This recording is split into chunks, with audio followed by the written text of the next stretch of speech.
Let's get back up to Gareth. And out they come. Racing over 2¼ miles for the Jamaican Flight handicap.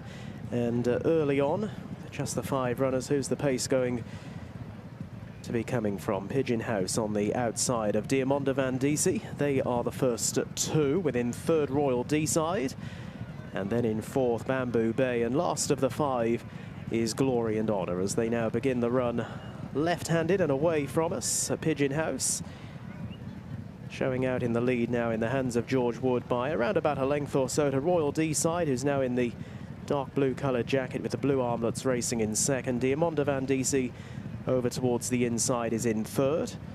And then Glory and Honour up around the outside. And last of all, Bamboo Bay under Rhys Elliott, now wearing white with a yellow cap as they continue their progress around Pontefract Park and out towards the far side of the track, with Pigeon House, twice a winner over hurdles, now looking to win one on the flat, and shows ahead of Diamanda Van Disi over towards the inside, who, like a few in this, are back on the flat today, having been running over jumps more recently than anything. Royal D-side parked a little bit wider out.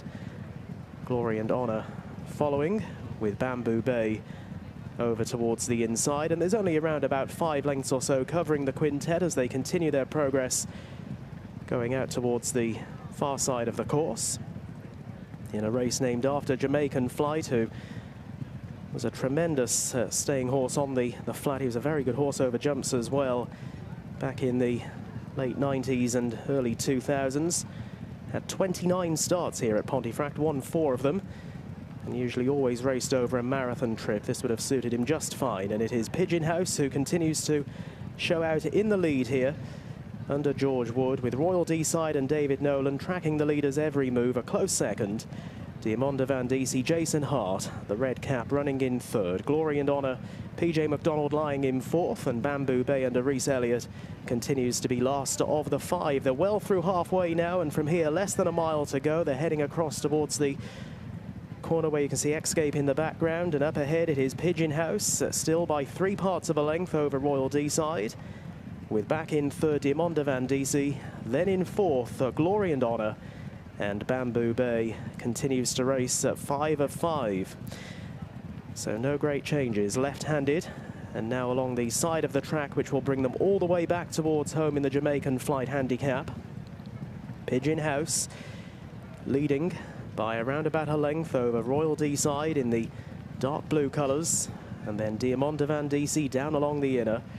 Glory and Honour a little wider out, has won over this track and trip in the past, and Bamboo Bay continues to race as the back marker, and just now being woken up, as from here they have less than half a mile to travel and the incline towards the winning post begins. Pigeon House still controlling matters here by around about a length over Royal D-side, who's now being ridden along in 2nd. In the slipstream of the leader, Diamanda Van Disi is now also shaken up for the first time. Glory and Honour with work to do, and Bamboo Bay is still last of all. Pigeon House then galloping left-handed back towards the straight, with a well-supported Diamanda Van Disi now launching an attack on the outside as they corner. Diamanda Van Disi goes on from Pigeon House. Back in 3rd is Royal D-side, next in running Glory and Honour. Bamboo Bay failing to get out of last place, and it's all Diamanda Van Disi taking them up the hill inside the final furlong, has bounded clear by 6. 2nd position Pigeon House, and then Royal D-side and Glory and Honour. The race will be on for the places, but Diamanda Van Disi back on the flat this afternoon, wins the Jamaican Flight handicap in great style under Jason Hart. Royal D-side has got through to finish in 2nd from Pigeon House, the long-time front runner. 4th over the line was Glory and Honour, well clear.